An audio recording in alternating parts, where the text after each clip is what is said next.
Hi പ്രിയമുള്ളവരെ, നല്ല ഒരു ദിവസം എല്ലാവർക്കും ആശംസിക്കുകയാണ്. ഇന്ന് നാളെയൊക്കെ ആയിട്ട് നമ്മൾ ഓണം ആഘോഷിക്കുകയാണ്. ഞാൻ മാത്യൂസ് വെൽനസ് വയനാടിൻ്റെ എല്ലാവിധ ഓണാശംസകളും എല്ലാവർക്കും നേരുകയാണ്. ഈ ഓണത്തെക്കുറിച്ച് ഇങ്ങനെ പറയുമ്പം എൻ്റെ ചെറുപ്പകാലത്തെക്കുറിച്ചും ഞാനിങ്ങനെ ഓർമ്മയിൽ വരുവാണ്. കാരണം അന്നൊക്കെ എന്താണ് ഒരു ഓണം വന്നു കഴിഞ്ഞാൽ എന്തൊരു സന്തോഷമാണല്ലേ, ഭയങ്കരമായ സന്തോഷം എന്ന് പറഞ്ഞാൽ ഒരു കൃത്രിമത്വമില്ലാത്ത സന്തോഷമായിരുന്നു നമുക്കൊക്കെ ഉണ്ടായിരുന്നത്. ഉള്ളതുകൊണ്ട് ഓണം പോലെ നമ്മുടെ വീട്ടിൽ എൻ്റെ ഫാദർ എന്ന് പറഞ്ഞാൽ തോമസ് വാക്കപ്പറമ്പ്, അങ്ങ് കുറ്റ്യാടിയുടെ മലയിൽ ചാപ്പത്തോണ്ടം എന്ന് പറയുന്ന അതിമനോഹരമായ ഒരു ഗ്രാമം,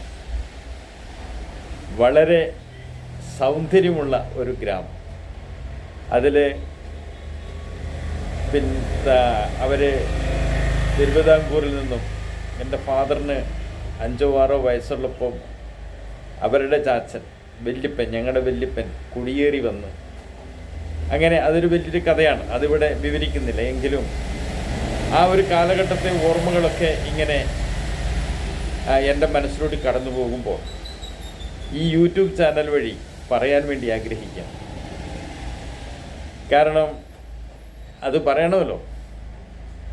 പണ്ട് ഞങ്ങൾ ഓണം വന്നു കഴിഞ്ഞാൽ എല്ലാ അയൽവാസികളും എല്ലാവരും ഒത്തുകൂടി ഒരു നേരത്തെ ഭക്ഷണമൊക്കെ കഴിക്കുമായിരുന്നു.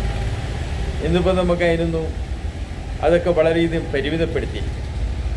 നമ്മുടെ വീട്ടിൽ നിന്നിൻ്റെ പറമ്പിൽ നിന്ന് കിട്ടുന്ന ചേന, വാഴക്കൊല, ഇങ്ങനെ വേണ്ട പല വസ്തുക്കളൊക്കെ ഉപയോഗിച്ച് പല ഭക്ഷ്യവസ്തുക്കളൊക്കെ ഉപയോഗിച്ച് അന്ന് പിന്നെ ഞങ്ങളുടെ വല്യപ്പൻ എന്നൊക്കെ പറയുമ്പം അവർക്കൊക്കെ ഈ മലയൊക്കെ വെട്ടിത്തെളിച്ച് അതിൽ പിന്നെ നെല്ലുണ്ടാക്കി ആ നെല്ല് കൊണ്ട് ആ അരി വെച്ചിട്ട് നമ്മളെല്ലാവരും വളരെ ആഘോഷമായിട്ട് ആഘോഷിക്കുന്ന ഒരു കാലഘട്ടമാണ്. എത്രയോ കാലം മുമ്പ്, കാലങ്ങളെന്ന് പറയുമ്പോൾ ഓർക്കുമ്പോൾ ഒരു ഞാനൊക്കെ ഒരു കൊച്ചായിരിക്കുന്ന ഒരു സമയം, ഒരു 1970 അങ്ങനെയുള്ള ഒരു കാലഘട്ടത്താണ്. നല്ല ആ നെല്ലിൻ്റെ മണം ഒക്കെ ഇപ്പോഴും എൻ്റെ മനസ്സിലൂടെ ഇങ്ങനെ കടന്നു പോവുകയാണ്. എത്രയോ നല്ല കാലഘട്ടങ്ങൾ.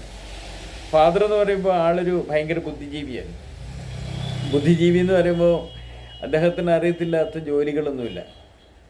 കാരണം ഒരുപാട് ജോലികൾ അദ്ദേഹത്തിന് അറിയാം.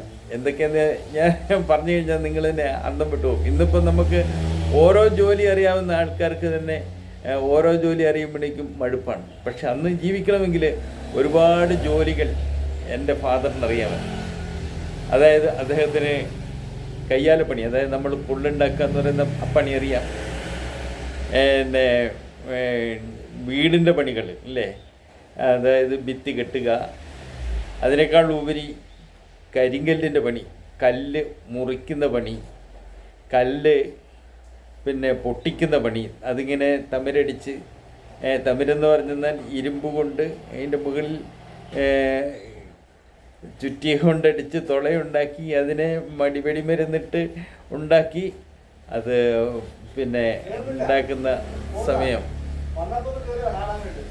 അതെയോ, ഒരു മിനിറ്റ്.